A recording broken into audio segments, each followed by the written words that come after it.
Hello everybody, my name is Ilya. And my name is Tyler. Together we make up Kovray, a couple that loves board games.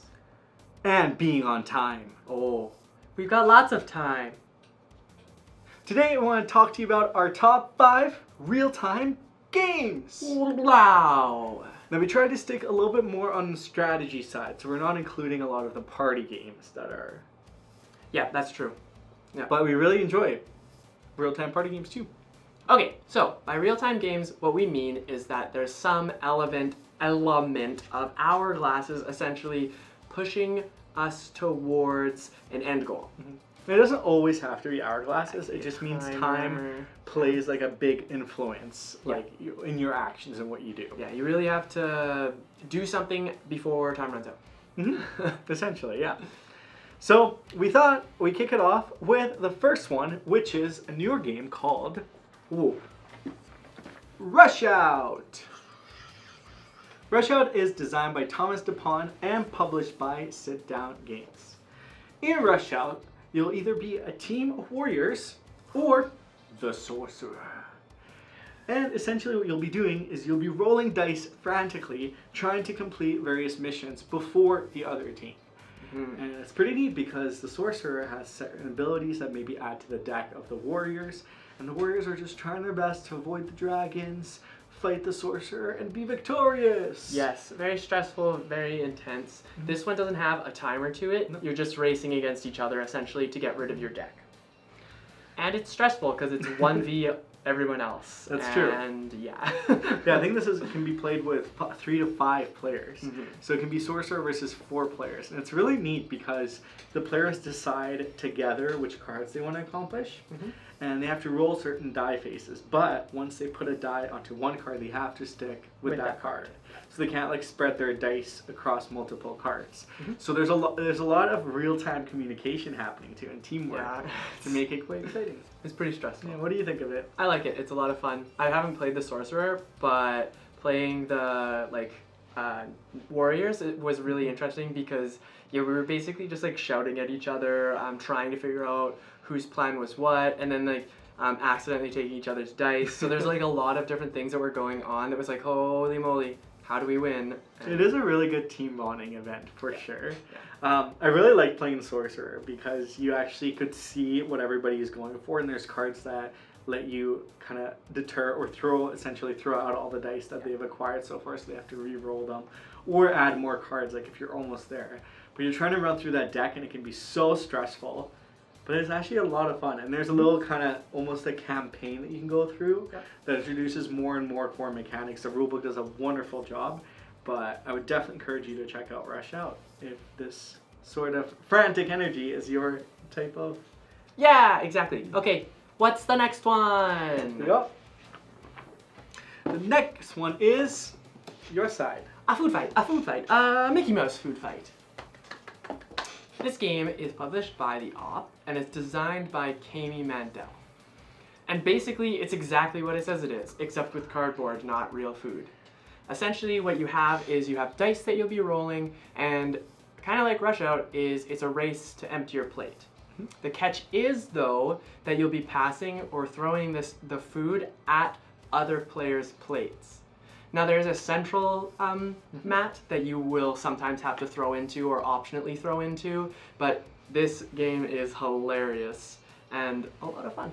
Yeah, I particularly enjoy it because it's of the really clever design. Because you think that, like, my first impressions were like you just keep passing food and it's never ending. But because there is that dice to cycle to the center, everyone's kind of ingredients or food slowly decreases, so it gets very tense near that end point.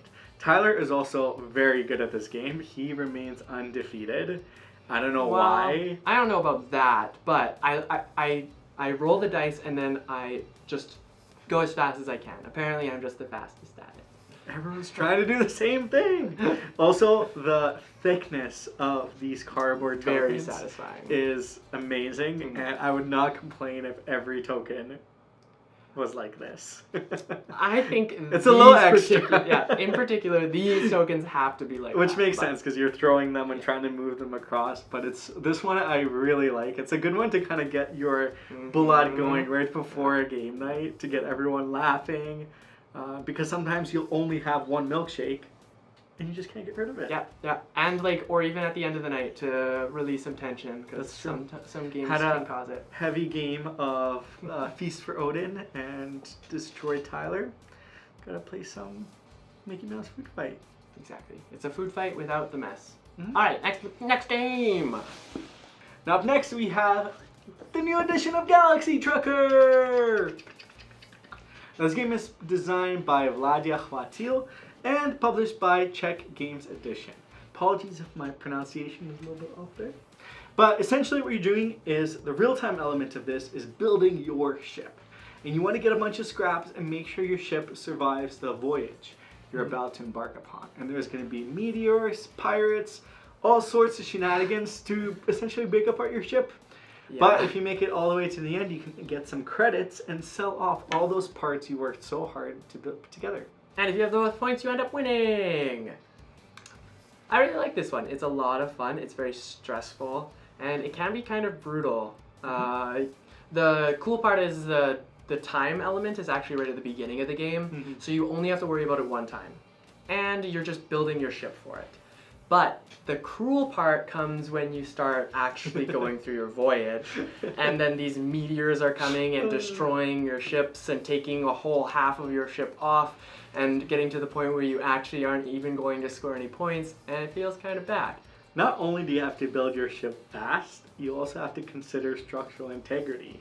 Because like Ty said, if it only connects in one little spot, and coincidentally that piece gets destroyed, bye-bye half the ship. Yeah. But I think that's what makes the game so much fun. And it's really interesting to see how fast people build their ships. Because we have a friend who is so meticulous, will literally line up all the rockets, smooth edges, make it so perfect.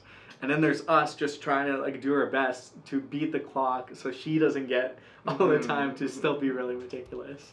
But I think that balance is really neat to see in this game, and you really want to push that time element as well as have so much fun. We haven't played the first edition actually. No. But I absolutely love this one. It's so colorful. There's a little mini campaign you can do with it, which we've done, and it's so much fun. Yes. Yeah. But yeah, that is Galaxy Trucker. Check it out. Now we have Pendulum. So Pendulum is designed by Travis Jones and published by Stonemeyer Games. And it's one of the few worker placement real-time games. I don't know any other ones. So. I'm not sure if I know any other ones, but I don't want to say it's the only in case it's not. Yes. Yeah. But it's super neat. We were super excited when this one came out last year. We actually wrote a review for this game as well, so you can check that down below. We'll link it down on our blog. Now what you're trying to do in Pendulum is to become the ruler of Dunya.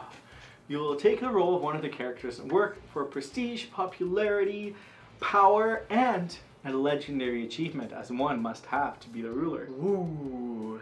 In a real-time fashion. What's really neat about this game is essentially you'll place workers and then there'll be timers that flip back and forth.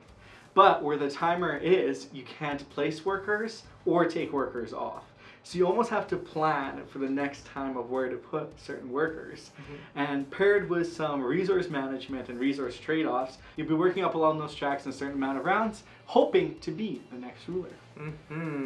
What do you think of Pendulum? I really like Pendulum. It's definitely one of those games where you have to optimize your path. So the cool thing is that I really appreciate about this game is you consistently will get better and better and better at the game.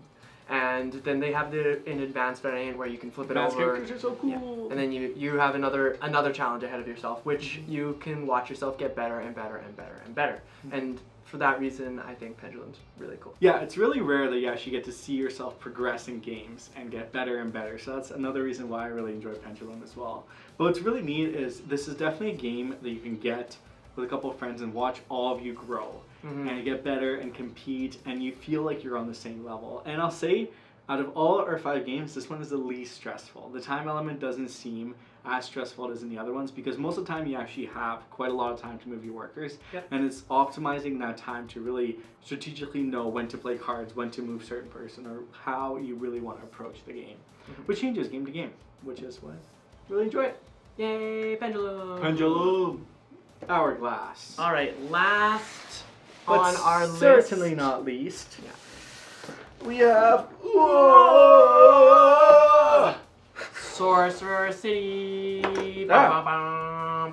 So the theme to this game is basically there's this Sorcerer City that has basically been recreated every single year, and you're part of the Sorcery Guild that is responsible for a certain area. So each player will play one person, and they will be in charge of building their own little area to basically make the most popular, the most wise, the most intellectual, the most rich area that they can in a certain amount of time. And every year it'll get more and more complicated, and monsters will show up, and you've got to somehow fend them off, deal with whatever they bring your way, and remain the top of the food chain. Now it's really cool because you get to, the real-time element here is building those tiles and making sure they connect and maximizing the most area. And how the monsters come in is really interesting because they can essentially change up the rules of your little tile placement. Yeah. Which is super neat. I really enjoy this game. I could play it all day. Yeah, there's a lot of different monsters too, so you have a lot of variability about how you mix them up, mix and match. There's a lot of different tiles and different strategies that you can go for, and it's just cool to see your little city like evolve into, I guess, neighborhood evolve into something amazing. It's also such a beautiful game. I also forgot to mention that the game is designed by Scott Caputo and published by Druid City Games and Skybound Tabletop. Great designer, great publisher, great combination. Boom! And of course, as you can probably already tell, this game is gorgeous. Beautiful. Yeah, and there's a lot of creativity put into it with the monsters, with their abilities. It's just a lot of fun. Another great thing about this game is the way it's organized. Its organizer is beautiful. The tiles are right in the right spots. It's actually, with the amount of components that are in this game, it's pretty quick to get to the table and start playing. But you will need quite a bit of table space, so get ready. It also feels really cool because eventually you'll just start getting more and more points as you move forward in the game and the rounds, and it's just a blast. I always kick Tyler's butt. That's not true. Anyways, that is our last game on our list of 5. And time is still going. Wow, we did it so fast. We almost did it in real time. Wow. Almost. We tried. Yeah. So for our question of the day, it is, what real-time games do you enjoy? Yeah, that one seems pretty obvious. We have a fair bit of real-time games, but we're always looking for more games because I need that kind of stress in my life, and sometimes other people do too. The genre has always been one that I haven't always been drawn to. I'm always a little bit nervous about it because I'm not particularly the biggest fan of the kind of that stress of like, So it's been really neat to have games like these that have won me over, and I'm really keen on learning more. I find that they're all like very different. So like the 5 that we talked about today are very, very different, but they still have that real-time aspect. So I have a sense that any real-time games that are pointed out to us might also do the same thing for us. Yeah, it's a small mechanic and a grander mechanics. And I guess another question too is, which of these games are you most interested in, or have you tried? Have you played any of them? We always love chatting with you, and especially because we enjoy these games, we love to talk about them. Talk about them to you. Yes.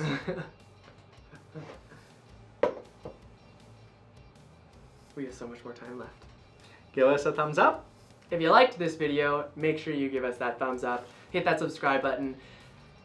Maybe even hit that bell notification because we've got lots of videos coming your way. We've got some special things happening, and you'll have to just stay tuned until... Is it maybe our 1 year soon? Yeah. We're turning 1! Well, thank you so much for watching. This is us checking out. That's only what we do in the Chukadoots. Oh, oops. Bye. Bye.